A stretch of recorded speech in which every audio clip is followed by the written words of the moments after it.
రాష్ట్ర వ్యాప్తంగా పాఠశాలలు ఇప్పటికే ప్రారంభమయ్యాయి. మరోవైపు కళాశాలలు కూడా త్వరలో ప్రారంభం కానున్నాయి.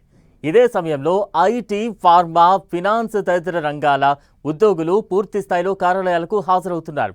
దీంతో హైదరాబాద్లో అద్దె ఇళ్లకు డిమాండ్ ఒక్కసారిగా పెరిగింది. ముఖ్యంగా విద్యార్థులు, ఉద్యోగులు పెద్ద ఎత్తున నగరానికి వస్తుండటంతో ఇంటి అద్దెలు క్రమంగా పెరుగుతున్నాయి. గ్రేటర్ హైదరాబాద్లో గతేడాదితో పోలిస్తే 10 నుంచి 20% వరకు అద్దెలు పెరిగినట్లు మార్కెట్ వర్గాలు చెబుతున్నాయి.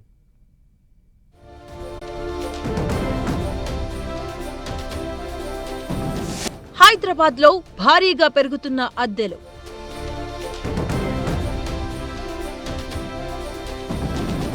గత ఏడాదితో పోలిస్తే 10 నుంచి 20% పెరిగిన ఇంటి అద్దెలు.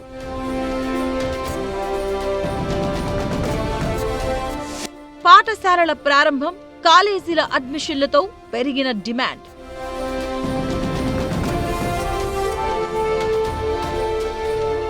మెట్రో నగరాలతో పోలిస్తే హైదరాబాద్లోనే అద్దె అధికం.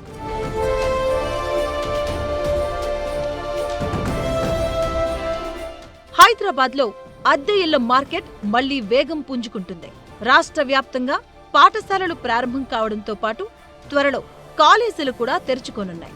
దీంతో విద్యార్థులు, ఉద్యోగులు పెద్ద సంఖ్యలో నగరానికొస్తున్నారు. మరోవైపు ఐటీ కంపెనీలు వర్క్ ఫ్రం ఆఫీస్ విధానాన్ని మరింత విస్తరించడంతో ఉద్యోగులు హైదరాబాద్లోనే నివాసం ఉండేందుకు ఆసక్తి చూపుతున్నారు. ఫలితంగా నగరంలోని అద్దె ఇళ్లకు డిమాండ్ గణనీయంగా పెరిగింది.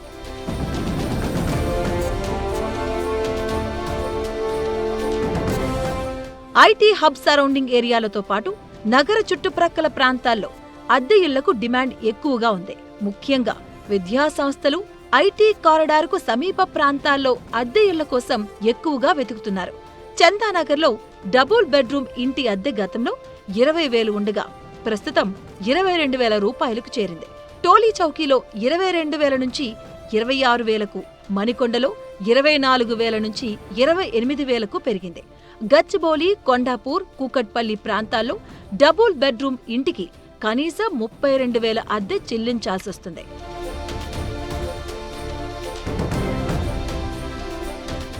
Jubilee Hills, financial district, Hitec City వంటి ప్రాంతాల్లో లగ్జరీ గృహాల అద్దెలు మరింతగా పెరిగాయి.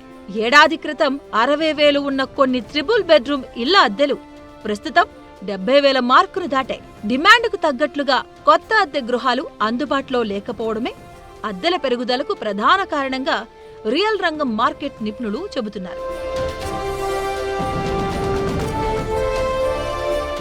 మరోవైపు ఇంటి అద్దెల పెరుగుదల సామాన్య, మధ్యతరగతి కుటుంబాలపై అదనపు భారం మోపుతుంది. జీతాలు పెద్దగా పెరగకపోయినా ఇంటి అద్దెలు మాత్రం వరుసగా పెరుగుతూ ఉండడంతో నగరవాసులు ఆందోళన వ్యక్తం చేస్తున్నారు.